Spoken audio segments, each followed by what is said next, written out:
Tonight, we journey to ancient Athens, where cobblestones still warm from the Mediterranean sun, and the gentle evening breeze carries whispers of timeless wisdom. Here, in the agora where philosophers once gathered, we'll walk alongside Socrates himself, discovering that the deepest truths aren't found in having all the answers, but in asking the right questions. As you settle into your bed, imagine the soft glow of oil lamps flickering against marble columns, and prepare to explore the most profound journey of all, the examination of your own soul. Let the gentle rhythm of ancient wisdom guide you toward peaceful sleep, where questions become doorways to understanding, and uncertainty transforms into the sweetest kind of rest. Welcome, dear traveler, to this evening's journey through the wisdom of ancient Greece. Tonight, we walk with Socrates, the wisest man who knew that he knew nothing at all.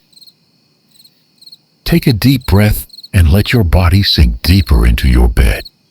Feel yourself transported across time and space, floating gently backward through the centuries, until you find yourself on a warm stone bench in the heart of ancient Athens. The sun is setting over the Athenian agora, painting the sky in soft shades of amber and rose. The marketplace, so bustling during the day, now settles into evening tranquility. Merchants are packing away their wares, their voices growing softer, more distant. The air is warm and fragrant with olive oil, fresh bread, and the distant scent of jasmine carried on the gentle breeze. You sit comfortably on a smooth marble bench, feeling the stone still holding the day's warmth beneath you. Around you, the great columns of the Stoa stretch upward, creating long shadows that dance gently in the fading light. This is the agora, not just a marketplace, but the beating heart of Athenian intellectual life, where ideas flow as freely as wine, and wisdom is sought by all who dare to question. As you breathe deeply, letting the peaceful atmosphere wash over you, you notice a figure approaching through the gathering dusk. He walks with unhurried steps, his simple chiton flowing around him, sandals whispering against the stone. This is Socrates, not the marble statue you might imagine, but a living, breathing man with kind eyes that sparkle with curiosity and a gentle smile that speaks a profound understanding. Socrates settles beside you on the bench, and immediately you feel a sense of peace and welcome. There's something magnetic about his presence, not commanding or overwhelming, but deeply calming, like sitting beside a still clear pool of water that reflects not just your image, but somehow your very soul. "My friend," he says, his voice carrying the warmth of honey and the strength of aged wine. "What brings you to the agora at this gentle hour?" His question isn't mere politeness. You sense that he genuinely wishes to know, that your thoughts and experiences matter deeply to him. As you consider his question, Socrates continues, "I was just thinking about something the oracle at Delphi once said about me. She claimed I was the wisest man in Athens." He chuckled softly, a sound like water flowing over smooth stones. "Can you imagine? Me, the wisest? I spend my days asking questions like a child, admitting my ignorance like a fool. Surely, I thought, there must be others wiser than I." The evening air grows cooler, and you pull your hymation closer around your shoulders. Socrates' eyes twinkle in the lamplight as he continues, "So I set out to find these wiser men.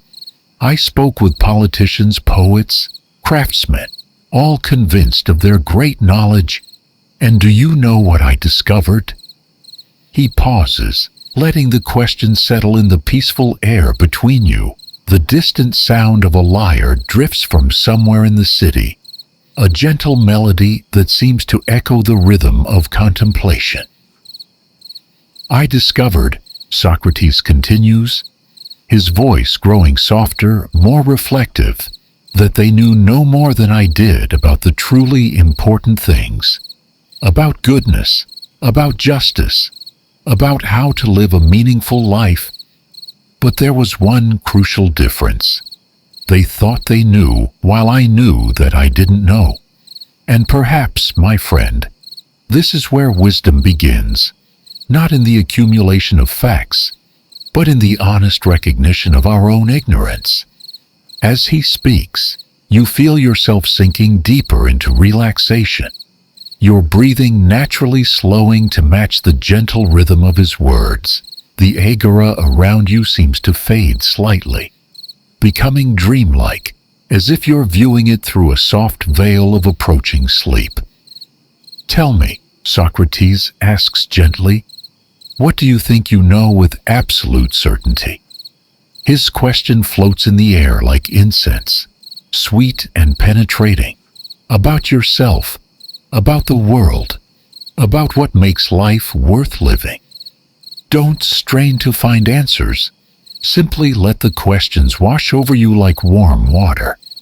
Notice how, when you truly examine your beliefs, many of them seem less solid than they appeared before, like morning mist that dissolves when touched by sunlight. This is the beginning of philosophy, Socrates murmurs, his voice now barely above a whisper, perfectly calibrated to your drowsing state. Not the love of easy answers, but the love of honest questions. The unexamined life, as I've often said, is not worth living. But examination doesn't mean harsh judgment. It means gentle curiosity, the kind a loving friend might show when trying to truly understand you. The sound of fountains begins to fill the air, water flowing constantly, eternally, just as questions flow through the mind of one who seeks truth. Let this sound carry you deeper into relaxation, deeper into the peaceful space where true examination can occur. My student Plato once told a story, Socrates continues, his voice now like a gentle current carrying you towards sleep, about prisoners chained in a cave, watching shadows dance on the wall, believing these shadows were reality itself. But what if, my friend, one prisoner broke free? What if they turned around and saw the fire casting those shadows? What if they climbed out of the cave entirely and saw the sun itself? As he speaks, you can almost see it. The cave, dim and comfortable, where people mistake shadows for substance. But you're not trapped there. Tonight, with Socrates as your guide, you're free to explore, to question, to seek the light of understanding. The journey from shadow to sunlight isn't always comfortable, he admits, his voice full of compassion. Sometimes we prefer our familiar shadows to the bright truth, and that's perfectly human, perfectly understandable. The examined life isn't about forcing ourselves to see everything at once, but about gently, gradually, allowing more light in. Feel yourself moving through this metaphorical landscape, from the cave of unquestioned assumptions, slowly, peacefully upward, toward clearer understanding. There's no rush, no pressure. Each step is taken in your own time, at your own pace. What shadows might you be ready to release tonight? Socrates asks softly. What comfortable assumptions might you be willing to examine with gentle curiosity? Remember, my friend, this isn't about finding fault with yourself. It's about extending the same loving kindness to your own mind that you would offer to a dear friend who came to you seeking guidance. The agora has grown quieter now, the last merchants having departed for their homes. Oil lamps flicker in the gentle breeze, creating dancing patterns of light and shadow on the ancient stones. You and Socrates sit in comfortable companionship, the silence between you filled with understanding rather than emptiness. Know thyself, Socrates muses, referring to the famous inscription at the Temple of Apollo at Delphi. Such simple words, yet they contain the work of a lifetime. Not to judge yourself, not to fix yourself, but simply to know yourself, with all your contradictions, your fears, your hopes, your beautiful imperfections. His words sink into your consciousness like warm honey, sweet and nourishing. Self-knowledge isn't about dissecting yourself like a scholar examines a text. It's more like, have you ever watched a master gardener? They don't impose their will upon the garden. They observe, they tend, they nurture, they work with the natural tendencies of each plant. You can almost smell the herbs and flowers of such a garden: sage and lavender, rosemary and thyme, each growing according to its nature, yet all part of a harmonious whole. Your soul, my friend, is like this garden. The examined life is the tended life. Not harsh pruning, but gentle cultivation. When you notice a pattern of thought that doesn't serve you, you don't attack it like an enemy. You examine it with curiosity. How interesting that I think this way. Where did this pattern come from? What need was it trying to meet? Is there a gentler way to meet that need now? Feel this gentle attention turning toward your own inner landscape. Notice how examination, approached with love rather than criticism, creates space for understanding rather than judgment. Here's something curious, Socrates continues, his voice now perfectly attuned to your drowsy state, carrying you like a leaf floating downstream. The more I examine my life, the more questions I discover, yet somehow each new question makes me feel more peaceful, not more troubled. Why do you suppose that is? The question hangs gently in the air, requiring no urgent answer. Let it simply rest in your awareness like a seed in fertile soil. I think, he continues after a moment, it's because questions open spaces, while false certainties close them. When I insist I know something absolutely, I shut the door on further discovery. But when I hold my beliefs lightly, like water cupped in my palms, I remain open to new understanding, new growth, new wonder. You can feel this spaciousness in your own mind now, thoughts becoming lighter, less rigid, more flowing. The need to have everything figured out begins to dissolve, replaced by a deeper trust in the process of inquiry itself. This is the great paradox of the examined life. Socrates whispers, the more deeply we look, the more mystery we find. And mysteriously, this doesn't make us feel lost. It makes us feel found. Found in the eternal dance of question and wonder. Found in the humility that connects us to all seekers of truth. Found in the love that motivates all genuine inquiry. The sound of night birds begins to weave through the air, soft hoots and gentle chirps that seem to echo the rhythm of a mind, at peace with not knowing, content to rest in the spaciousness of open questions. Another wise friend of mine, Heraclitus, once said that you cannot step into the same river twice. Socrates continues, his voice now like the gentle sound of that eternal river. Everything flows, everything changes, including ourselves. The person who went to sleep last night is not quite the same as the person waking up this morning. The examined life recognizes this flow, embraces this change. Feel yourself floating on this river of being, not struggling against the current, but allowing it to carry you. Each moment brings new experience, new understanding, new opportunities for gentle self-discovery. This is why examination is not a destination, but a journey. Socrates explains, "We don't examine our lives to fix them once and for all, but to remain awake within them, responsive to their constant flow. Like a sailor reading the wind and weather, constantly adjusting the sails not to fight the sea, but to dance with it." The metaphor wraps around you like a warm blanket.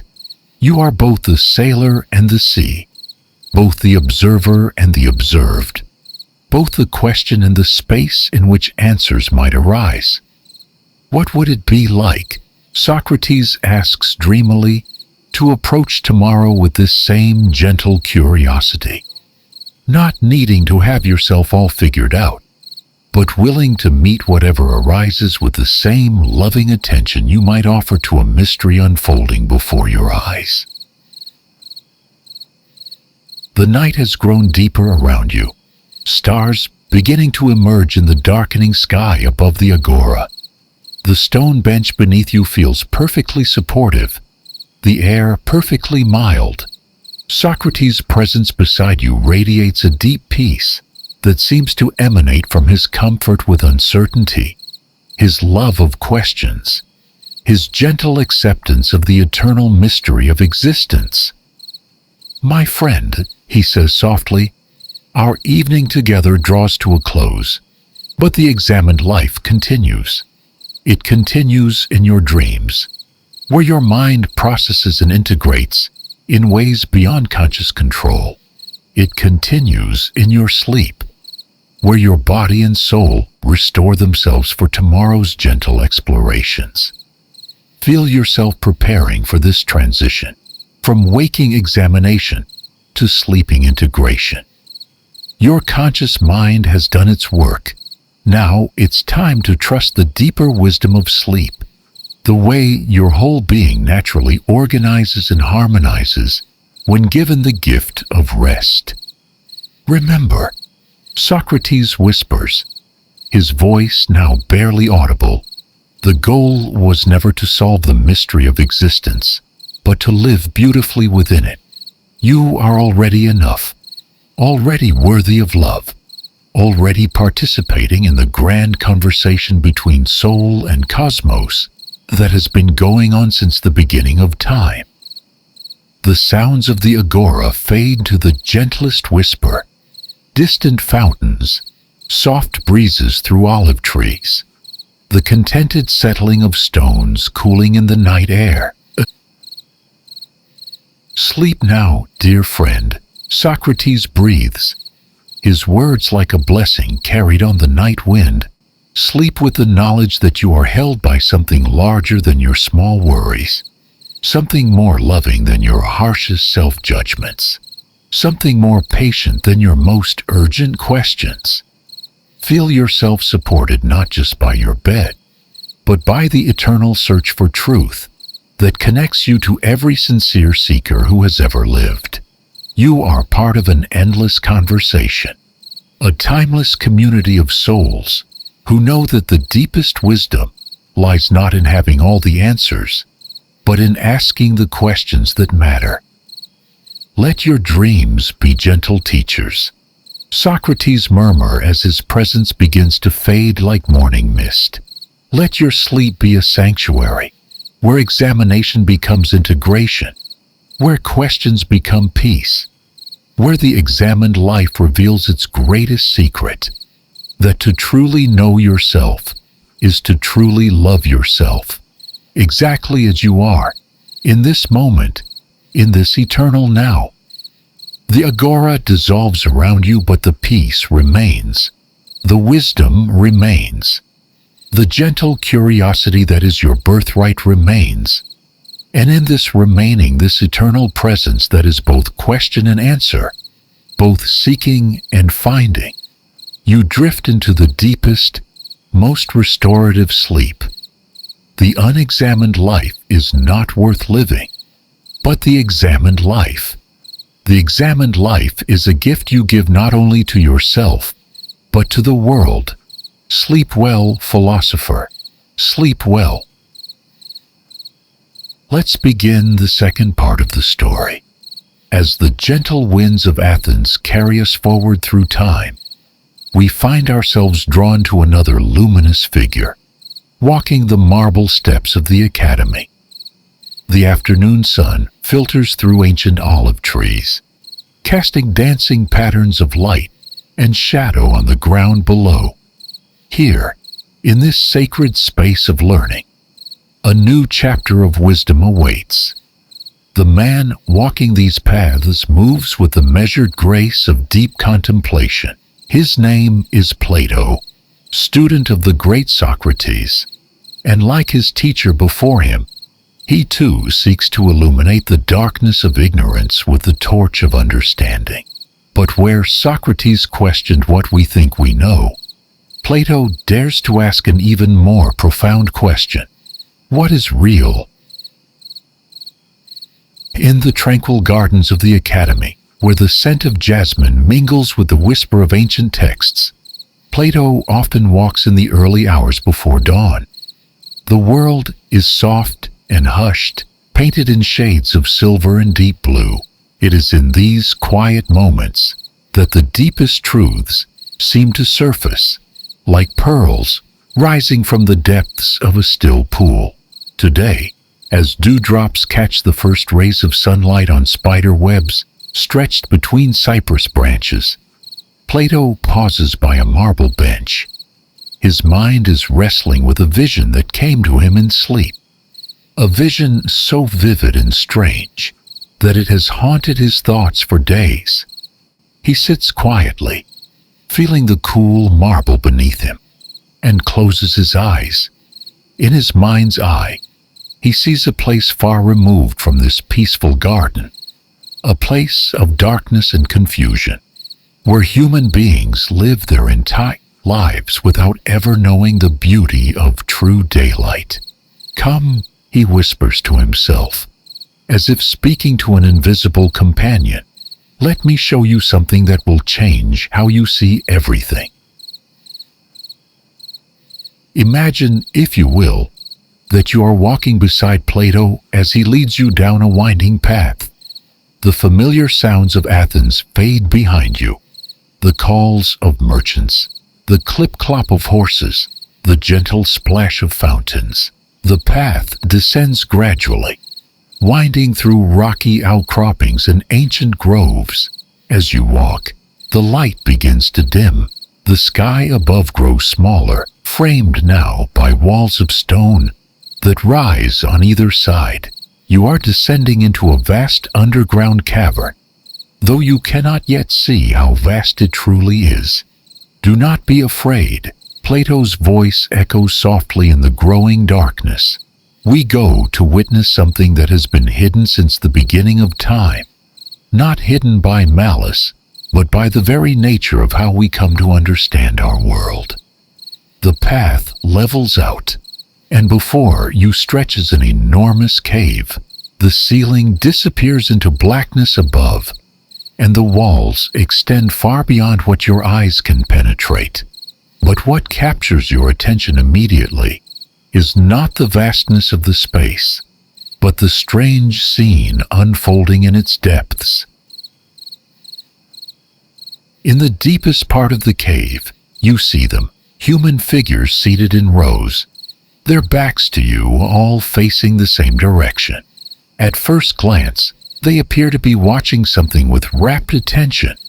But as your eyes adjust to the dim light, you notice something peculiar and troubling. They cannot turn their heads.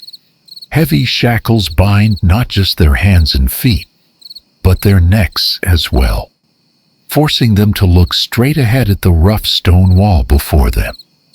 These people, and there are dozens of them, have been positioned this way since childhood. They have never seen anything but that wall. "How long have they been here?" you whisper to Plato. "Always," He replies gently, "This is the only world they have ever known." You feel a wave of sadness wash over you, but Plato places a reassuring hand on your shoulder. "Watch," he says, "look more carefully, and you will see that even in this place of limitation, there is still wonder." As you observe more closely, you begin to understand what holds the prisoner's attention so completely. The wall they face is not empty. It dances with shapes and forms, moving shadows that shift and change in an endless, mesmerizing display. Behind the prisoners, though they cannot see it, a fire burns on a raised platform. The flames flicker and dance, casting a warm orange glow throughout the cavern. Between the fire and the prisoners, there is a low wall, like the partition used by puppeteers in the marketplace. Along this wall, figures move back and forth. Some are people, but others carry objects. Statues of animals, models of trees, replicas of household items. As these objects pass between the fire and the prisoners, their shadows are cast upon the wall, creating the shadow play that has captivated the chained observers for their entire lives. "Look," says a voice from among the prisoners, a woman whose voice carries the excitement of discovery. "There! Do you see the horse galloping across the plain?" "Yes," responds another, "and behind it, the shepherd with his staff." "I count 7 sheep following," adds a third voice. "No, wait, 8. There's a small one hidden behind the large ewe." You listen to their animated conversation and realize something both beautiful and heartbreaking. These people have created an entire world from shadows. They have names for each shape, stories about their movements, relationships and dramas that unfold on their wall of stone. To them, these shadows are not representations of something else. They are reality itself. What would happen, Plato asks you softly, if one of them were suddenly freed? As if summoned by his words, a figure emerges from the shadows near the wall, a keeper of this strange prison. Though his face is kind rather than cruel, he approaches one of the prisoners, a young man who has been particularly vocal in describing the shadow world before him. "Come," the keeper says gently, beginning to unlock the heavy shackles. "It is time for you to see." The young man, let us call him Alexios, gasps as the chains fall away. For the first time in his life, he can move his head, turn his body, but the freedom is overwhelming. His muscles, unused to movement, ache and tremble. The simple act of turning around requires tremendous effort.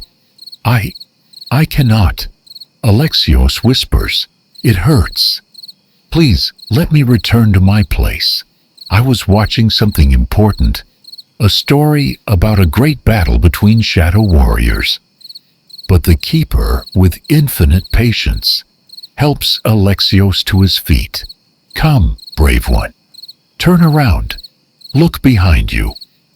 Slowly, painfully, Alexios turns.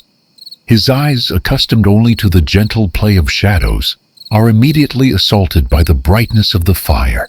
He cries out, covering his face with his hands. "The light! It burns! I cannot see!" exclamation mark. "Give your eyes time," the keeper says gently. "Stay with the discomfort for just a moment. Let yourself adjust."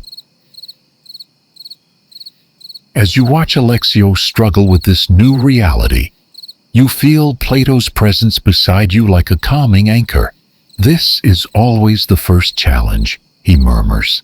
"Truth is often more difficult than illusion, at least at first." Gradually, Alexios lowers his hands. His eyes, though still watering from the brightness, begin to make out shapes in the firelight. He sees the wall where the puppeteers work, the fire itself, and most shocking of all, the objects being carried back and forth. What are those things? He stammers. He sees a carved wooden horse being carried past, and his mind reels. This object has dimension, texture, color. It is so much more real and solid than the flesh he is known by that name. Yet it is recognizably the same form. These are horses. The keeper explains patiently. What you saw on the wall were only their shadows, reflections cast by the fire. Alexios stares in wonder at a statue of a man, at artificial trees with carefully carved leaves, at clay pots and bronze shields. Each object is more vivid, more detailed, more real than anything he has ever experienced. But which is true? He asks, his voice filled with confusion.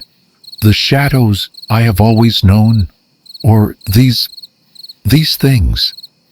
The keeper smiles. What do you think, now that you have seen both? For a long moment, Alexios is silent. You can see the struggle in his face, the mind trying to reconcile a lifetime of experience with this new knowledge. Finally, he speaks. These must be more real. They are the source of the shadows. But he pauses, looking back toward his former companions, still chained and watching their wall with fascination. But the shadows were beautiful too, in their own way. Your journey has only begun. The keeper tells Alexios, come, there is more to see. He leads the former prisoner toward a passage you had not noticed before, a tunnel that slopes upward, away from the fire and the shadow play. As they begin to climb, you and Plato follow, your footsteps echoing softly in the confined space. The tunnel is dark, lit only by the distant glow of the fire behind you. As you ascend, that glow gradually fades, and you find yourself walking in near complete darkness. Alexios stumbles frequently, his hands reaching out to steady himself against the rough walls. I cannot see, he says, fear creeping into his voice. Perhaps we should return to the fire. At least there I could see something. Patience, the keeper responds. We are climbing toward something far greater than firelight. The ascent is long and difficult. Your legs begin to ache, and you can hear Alexios breathing heavily with the effort. But gradually, so gradually you almost don't notice at first, the tunnel begins to lighten, not with the warm, flickering glow of firelight, but with something cooler, steadier, infinitely more gentle. What is that? Alexios whispers, pointing ahead to where the tunnel seems to open into brightness. That, says the keeper, is the world. The first step into daylight is overwhelming for Alexios. Even though it is still early morning and the light is soft and golden rather than harsh, he cries out and covers his eyes once again. The keeper guides him to sit in the shade of a large olive tree, its ancient branches providing welcome shelter. Rest here, the keeper says. Let your eyes adjust gradually. The world will wait for you. As you sit beside Alexios under the olive tree, you notice how Plato watches this scene with deep compassion. There is no impatience in his gaze, no frustration at the former prisoner's struggles. Instead, his eyes hold the understanding of someone who has made this journey himself. Slowly, carefully, Alexios begins to open his eyes. First, he can make out the tree above him, its gnarled trunk, its silver-green leaves dancing in the gentle breeze. Then his gaze moves to the grass beneath his feet, each blade distinct and vibrant in a way that no shadow could ever be. The colors, he breathes. I never knew there were so many colors. He sees the deep blue of the morning sky, dotted with white clouds that drift like ships on an invisible sea. He sees the golden yellow of wildflowers growing near the tree, the rich brown of earth, the gleaming silver of a small stream that runs nearby. But it is not just the colors that amaze him. It is the life in everything. The grass moves with the wind. The flowers turn their faces toward the growing light. Birds call to each other from hidden perches, and their songs create a symphony more complex and beautiful than any entertainment the shadow world could provide. "Look," the keeper says softly, pointing toward the eastern horizon. "But look carefully, gradually. Do not try to see everything at once." Alexios follows his gaze and gasps. Rising above the distant hills is a disk of brilliant light. The sun, though Alexios has no name for it yet. It is too bright to look at directly, but its light transforms everything it touches. "What is that?" he asks in wonder. "That is the source of all the light you see," the keeper explains. "Just as the fire in the cave casts the shadows on the wall, this great light illuminates the entire world. Every color you see, every detail that delights your eyes, all of it comes from that single source." Alexios sits in stunned silence, trying to comprehend what he is being told. In the cave, the fire had seemed like the ultimate source of illumination, but now he sees that even the fire itself was just a tiny reflection of this greater light. "The shadows on the wall," he says slowly, working through the logic, "were cast by firelight reflecting off objects. The firelight itself comes from this sun?" "Yes," the keeper nods. "And just as the shadows were less real than the objects that cast them, and the objects less real than the fire that illuminated them, so the fire is less real than the sun that makes all seeing possible." You watch as understanding dawns in Alexios's eyes. He is beginning to grasp not just the physical reality before him, but something deeper, a hierarchy of reality itself, with each level more true, more fundamental than the last. As the morning progresses and Alexios's eyes grow stronger, the keeper leads him on a gentle tour of this upper world. They walk through meadows where real horses graze, not wooden statues or shadows, but living, breathing animals whose muscles ripple as they move, whose eyes show intelligence and awareness. In the cave, Alexios marvels. "I thought I knew what a horse was, but I had never seen one run, never heard one neighing, never watched one graze or interact with its companions. They visit a shepherd tending his flock, and Alexios laughs with delight as he counts the sheep. Not shadows moving across a wall, but individual animals, each with its own personality, its own way of moving, its own relationship with the shepherd who cares for them. The shadow sheep never ate grass," he observes.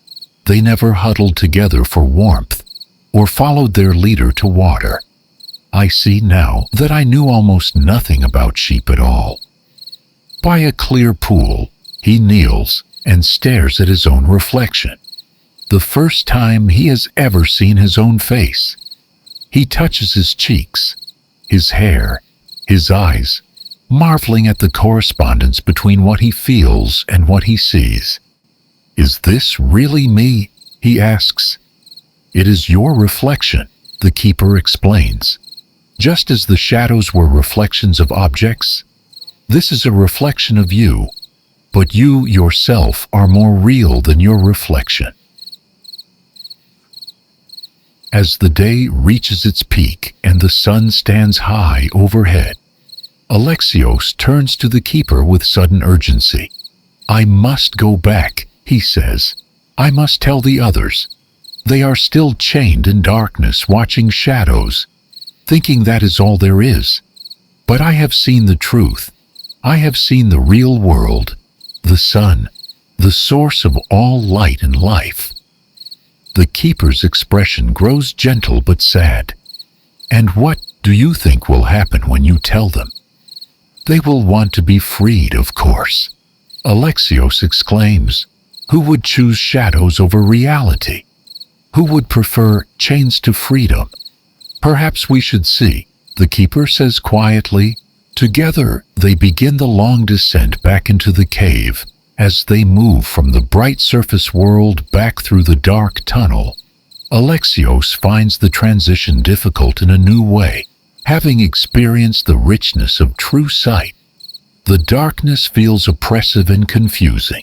When they finally emerge into the firelit cavern, Alexios is momentarily blinded again, but this time by the relative darkness rather than light.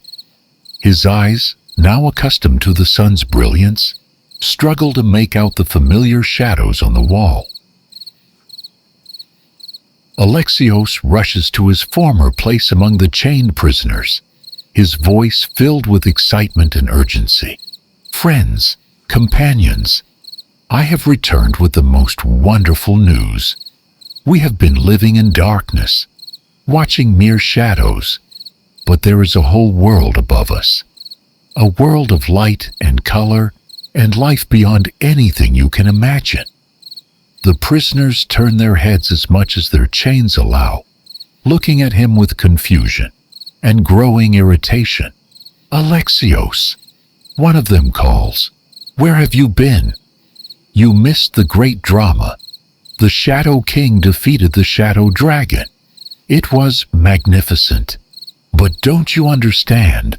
Alexios insists. There are no Shadow Kings or Shadow Dragons. What you're seeing are just reflections cast by firelight. There are real things behind you, objects being carried back and forth. And beyond that, there is fire. And beyond even that, there is a world lit by something called the sun. The prisoners exchange glances. Some laugh. Others shake their heads sadly. Oh, poor Alexios, one says. The journey has damaged his mind. He's talking nonsense. Sun, fire behind us. We can see perfectly well what's real. It's right there on the wall. No, you must listen, Alexios pleads. I have seen horses, real horses that run and eat and breathe. I have seen trees that grow and change, water that flows, sky that stretches infinitely upward. Look around you, Alexios, says an older prisoner, her voice patient but firm.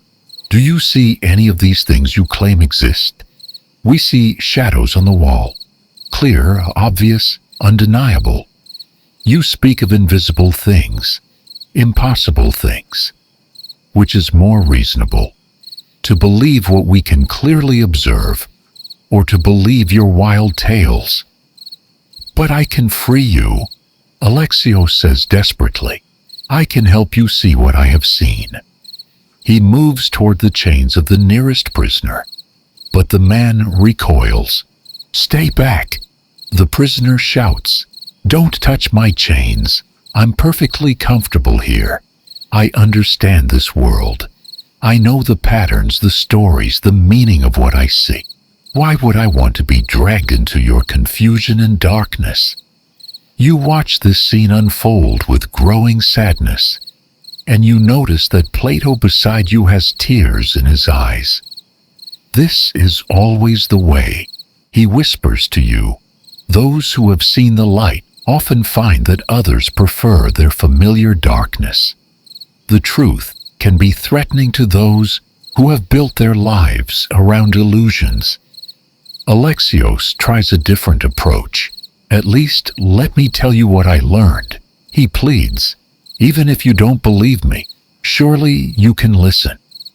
But as he begins to describe the surface world, the colors, the sounds, the complexity of real objects compared to their shadows, The prisoners grow increasingly agitated. He's trying to confuse us. One shouts, "He wants to make us doubt what we know is true," calls another. "Perhaps," says the oldest prisoner, his voice cold with authority. Alexios has become dangerous. Perhaps his mind has been so damaged by whatever happened to him that he can no longer see clearly. Perhaps we should not listen to him at all. Seeing that his words are not only failing to convince his former companions, but are actually making them angry and afraid, Alexios finally falls silent. He sits heavily beside the wall, no longer trying to free anyone or share his knowledge. The keeper approaches him quietly. "Now you understand," he says gently, "why the philosopher's path is often a lonely one." "But what am I to do?" Alexios asks. "How can I live with this knowledge, knowing that others remain in darkness? How can I enjoy the beauty of the sun when my friends are still chained in this cave?" "This is the philosopher's burden," the keeper replies. "Once you have seen the light, you cannot unsee it. Once you know the truth, you cannot pretend ignorance. You must choose. Will you remain here, trying to convince those who do not wish to be convinced? Will you return to the surface and forget about those below? Or will you find another way?" Alexios is quiet for a long time, watching his former companions as they return their attention to the shadow play on the wall. Finally, he speaks. "I think I understand now. I cannot force anyone to seek the light, but I can live in such a way that perhaps someday someone will become curious about the peace and joy they see in me. I can plant seeds of questioning, even if I cannot harvest the fruit." And the keeper adds, "You can continue to learn. The surface world you've seen is wonderful, but even it is not the end of all reality. There are deeper truths still to discover." As you, Plato, and the keeper guide Alexios back up the tunnel toward the surface world, Plato begins to speak in his soft, contemplative voice. "What you have witnessed," he says, "is the journey that every soul must make if it wishes to truly understand reality. Most people live their entire lives like the prisoners in the cave, mistaking appearances for truth, shadows for substance. You emerge once again into the daylight, and the familiar world of grass and trees and sky spreads before you. But now Plato's words help you see it with new eyes. The shadows on the wall," he continues, "represent the world of appearances, the way things seem to our senses. Most people never question these appearances. They see something beautiful and call it good, something ugly and call it bad, never asking what beauty itself really is." Alexios nods, beginning to understand. "So the shadows are like opinions, or first impressions." "Precisely. The objects that cast the shadows, the wooden horses, the clay pots, these represent the physical things we encounter in our daily lives. They are more real than mere appearances, but they are still not the deepest reality." As you walk through a grove of olive trees, Plato picks up a fallen leaf and holds it up to the light. "This leaf is more real than a shadow of a leaf," he says. "But what makes it a leaf? What is the essential leafness that this particular leaf shares with all other leaves? That essential nature, that perfect form of leaf, is more real than any individual leaf you might find." The fire in the cave, Plato continues, settling beneath a great oak tree whose branches spread wide above you, represents human reason, our ability to think, to make connections, to understand relationships between things. It is a great step forward from merely accepting appearances, but it is still not the highest form of knowledge. Alexios looks up at the sun, now approaching its zenith. And the sun? The sun represents the highest truth, what I call the good. Just as the sun makes all seeing possible in the physical world, the good makes all understanding possible in the realm of knowledge. It is the source from which all truth, all beauty, all justice flows. You sit in comfortable silence, feeling the truth of these words settle into your mind like seeds into fertile soil. The metaphor is beautiful, but more than that, it feels deeply true to your own experience. I have felt this. You find yourself thinking, there have been moments when I glimpsed something beyond the ordinary world, moments of perfect understanding, perfect peace, perfect love, and in those moments, everything else seemed like shadows by comparison. But here is the mystery. Plato says, as if he has heard your thoughts, most people, when they catch a glimpse of this higher reality, quickly forget it. They return to their comfortable shadows, their familiar chains. Why? Alexios considers this question as he watches clouds drift across the vast blue expanse above. I think, he says slowly, that the shadows are easier. When I was chained in the cave, I knew my place. I understood the rules. I could predict what would happen next in the shadow play. Yes. Plato nods approvingly. The world of appearances is predictable, controllable. We can become experts in shadows, but truth demands that we constantly grow, constantly question, constantly remain open to being wrong about things we thought we knew. The keeper, who has been listening quietly, adds his own insight, and truth often asks us to give up things we treasure, comfortable beliefs, familiar ways of seeing, the approval of others who prefer to remain in darkness. You think about times in your own life when you've been offered the chance to see something more clearly about yourself, about others, about the world, and how often you've turned away from that clarity because it would have required changing, growing, admitting error. The cave is not just a place. You realize it's a state of mind. We all have our caves, our chains, our shadows we mistake for reality. Exactly. Plato says with a gentle smile, the question is not whether you are in a cave. We all are in various ways. The question is whether you are willing to be led toward the light.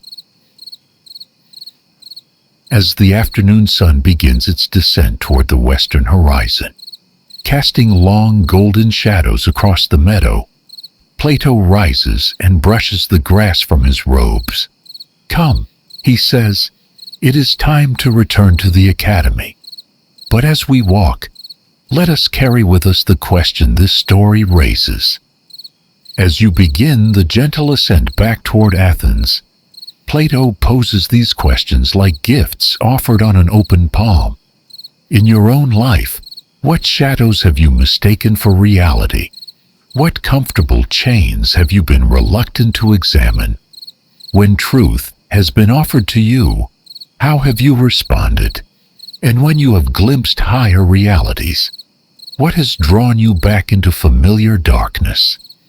The path winds upward through terraced hillsides, where grapevines grow in neat rows, their leaves rustling softly in the evening breeze. The questions Plato has posed seem to hang in the golden air around you, not demanding immediate answers, but inviting gentle contemplation. Remember, Plato says as you walk, the goal is not to judge yourself harshly for the times you have chosen shadows over light. We are all learning, all growing, all making this journey at our own pace. The goal is simply to become more aware, to notice when you are looking at shadows, to remain curious about what might cast them. As the familiar buildings of the academy come into view, their white marble walls glowing pink in the sunset light, you realize that your journey into the cave and back has changed something in how you see even this beautiful place. Is the academy also a kind of cave? You ask Plato. He chuckles, clearly delighted by the question. What do you think? You consider this as you pass through the gates and into the peaceful courtyards, where other seekers of wisdom gather in small groups, some debating animatedly, others sitting in quiet contemplation. I think, you say slowly, that any place where we stop questioning, where we become too comfortable with our knowledge, could become a cave. Even the pursuit of wisdom could become a shadow if we mistake the pursuit for the goal itself. Beautifully reasoned, Plato says. This is why true philosophy, love of wisdom, never ends.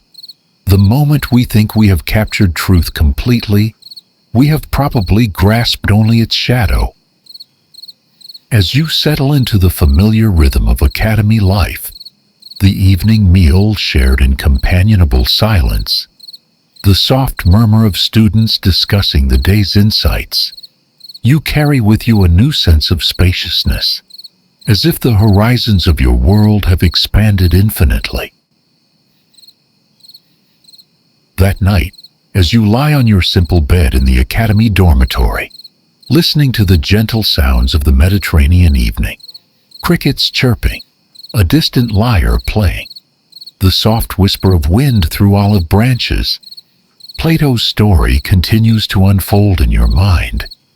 You realize that the journey from cave to sunlight is not one you make once and then finish. Every day brings opportunities to choose between shadows and reality, between comfortable illusions and challenging truths. Every conversation, every decision, every moment of quiet reflection offers a chance to climb a little higher toward the light. The prisoners in the cave, you think drowsily. They were not evil people. They were simply doing their best with the reality they knew. And Alexios, when he returned to share what he had learned, he was not better than them, just further along the path. This thought brings you great comfort. It means that wherever you are in your own journey toward truth, whether still chained and watching shadows, or stumbling in the firelight, or struggling with the brightness of the upper world, you are exactly where you need to be. The light will wait for you. The sun will not withdraw its invitation. As sleep begins to claim you, Plato's voice seems to whisper one final wisdom in your ear. Remember, dear seeker, the truth is not a destination, but a direction. It is not a place you arrive at, but a way you choose to travel. Each day, each moment, you can turn a little more toward the light, not because you must, but because something deep within you knows that this is the path home. The story of the cave dissolves gently into dreams, but its essence remains. That reality is far richer and more beautiful than appearances suggest. That the journey toward truth is the most worthwhile adventure a soul can undertake, and that even when others cannot yet see what you have seen, your task is simply to keep walking toward the light, trusting that love and wisdom will guide your steps. In your dreams, you are walking in sunlight, free and whole, while somewhere in the depths below, new seekers are beginning to question the shadows on their walls, ready to begin their own beautiful journey toward the truth that sets all beings free. And in that golden space between waking and sleeping, you understand with perfect clarity that this is not just Plato's story. It is the story of every soul, including your own. learning to distinguish between the shadows of appearances and the brilliant reality of what is truly, eternally real. Sleep comes like a gentle cave-keeper, leading you deeper into rest, where the light of understanding continues to grow even in the darkness of dreams. Let's begin the last part of the story. The morning sun cast long shadows across the marble steps of Ephesus as you find yourself walking alongside a figure whose very presence seems to shimmer with ancient wisdom. This is Heraclitus, the philosopher they call the Obscure One. Though as you walk with him now, his thoughts flow as clearly as the river you're approaching together. Your footsteps create a gentle rhythm on the worn stone path, and with each step, you feel yourself sinking deeper into a state of peaceful contemplation. The air is warm and carries the scent of wild herbs and distant sea salt, wrapping around you like a soft blanket of serenity. "Come," Heraclitus says, his voice like the whisper of wind through olive branches. "Let me show you something that will change how you see everything." His eyes hold the depth of someone who has gazed long into the mysteries of existence, yet there's a kindness there that puts you completely at ease.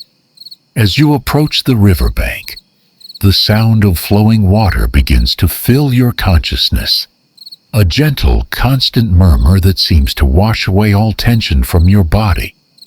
The river before you is neither large nor small, but perfectly balanced, its surface catching the light in ever-changing patterns that dance and shift like liquid diamonds. Heraclitus kneels by the water's edge, and you find yourself settling beside him on the smooth, sun-warmed stones. The philosopher dips his hand into the flowing stream, and you watch as the water moves around his fingers, never the same from one moment to the next. "Tell me," he says softly, his voice blending with the river's song, "what do you see when you look at this water?" You gaze into the flowing stream, and as you do, your breathing naturally deepens and slows. The water moves continuously, each droplet following its ancient path toward the sea. And yet, the river itself remains constant, eternal, always present. This river, Heraclitus continues, his words flowing like the water itself, teaches us the deepest truth about reality. You cannot step into the same river twice, for it is not the same river, and you are not the same person. As he speaks, you feel a profound relaxation spreading through your entire being. The philosopher's wisdom seeps into your consciousness like warm honey, sweet and nourishing, filling you with understanding that goes beyond mere words. Watch how the water flows. He guides you with his gentle voice. Each molecule of water that passes is unique, never to return in exactly the same way. And yet the river continues, eternal and ever-present. This is the nature of all existence, constant change within eternal being. You close your eyes and listen to the water's endless song, feeling yourself becoming one with its rhythm. In this state of deep peace, Heraclitus begins to share the secrets of the cosmos, his voice becoming softer and more melodious with each passing moment. "Reality," he whispers, "is not a thing but a process, not a noun but a verb. Everything flows, everything changes, everything moves in the great dance of becoming." His words seem to dissolve the boundaries between yourself and the world around you, creating a sense of unity that is both profound and deeply restful. The sun climbs higher, casting dappled light through the leaves above, and you feel each ray of warmth on your skin like a gentle caress. Heraclitus speaks of the Logos, the hidden harmony that governs all things. the divine reason that orchestrates the cosmic symphony of which you are an inseparable part.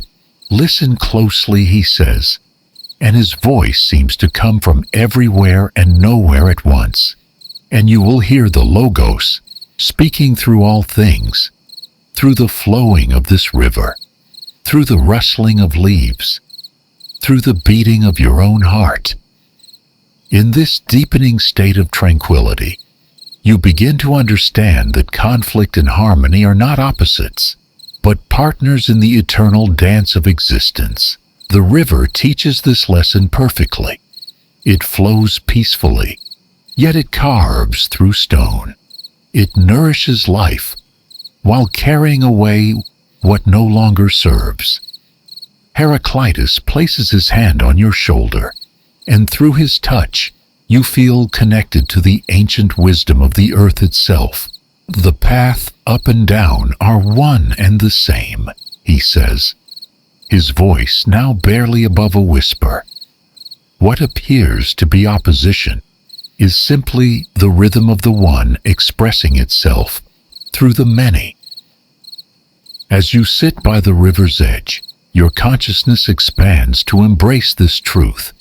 You feel yourself flowing like the water, changing moment by moment, yet eternally connected to the source from which all things arise and to which all things return. The philosopher's words become like a lullaby, weaving through your awareness, day and night, summer and winter, war and peace, abundance and want. All these are one, though they appear different to our limited perception. You feel yourself drifting deeper into understanding, your body completely relaxed against the warm stones, your mind clear and spacious, like the sky reflected in the moving water. In this state, the boundaries between teacher and student, between self and river, between moment and eternity, gently dissolve. The soul, Heraclitus continues, his voice now like distant thunder, profound yet comforting, is made of the same substance as the cosmos. You are not separate from the river, dear friend. You are the river. You are the flowing, the changing, the eternal becoming. Time seems to slow and stretch as you rest in this revelation, the ancient Greek understanding of truth. Aletheia, the unveiling of what is hidden, washes over you like the gentle current of the river. What was once concealed is now revealed. You are both the observer and the observed, the seeker and the sought, the question and the answer. In the growing warmth of the afternoon, Heraclitus speaks of fire, the primary element that transforms all things while remaining essentially unchanged. Fire lives the death of air, and air lives the death of fire, he explains, his words creating ripples of understanding in your peaceful consciousness. You feel this transformative fire within yourself, not as destruction, but as the gentle flame of awareness that illuminates truth while burning away illusion. Each breath you take feeds this inner fire. Each heartbeat fans its warmth. Each moment of understanding adds to its light.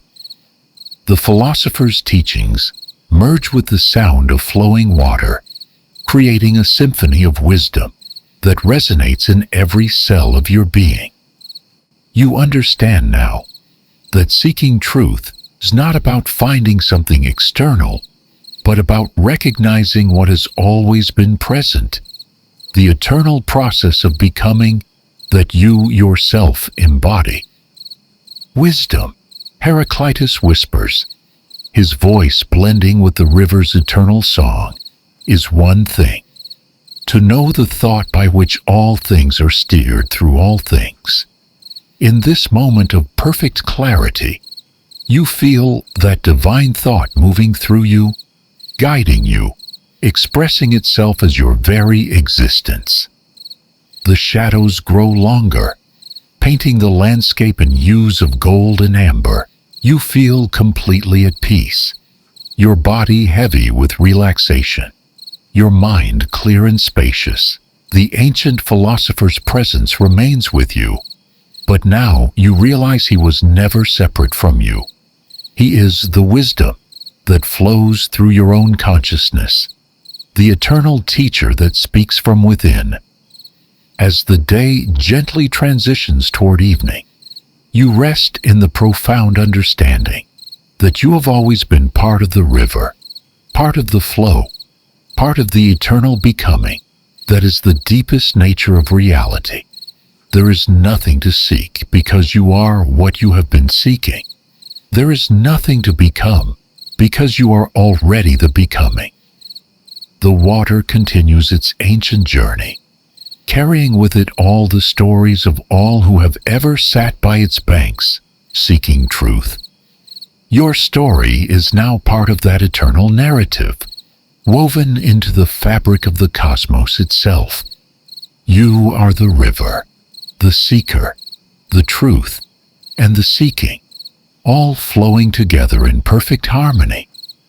In this state of complete peace and understanding, you feel ready to rest, knowing that when you wake, you will carry with you the wisdom of the flowing river, the knowledge that change and permanence are one, and the deep contentment that comes from recognizing your true nature as part of the eternal dance of existence.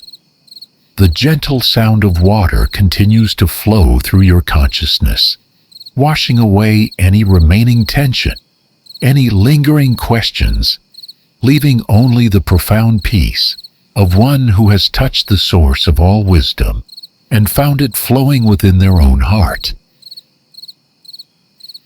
And so our journey with the ancient sage comes to its gentle end.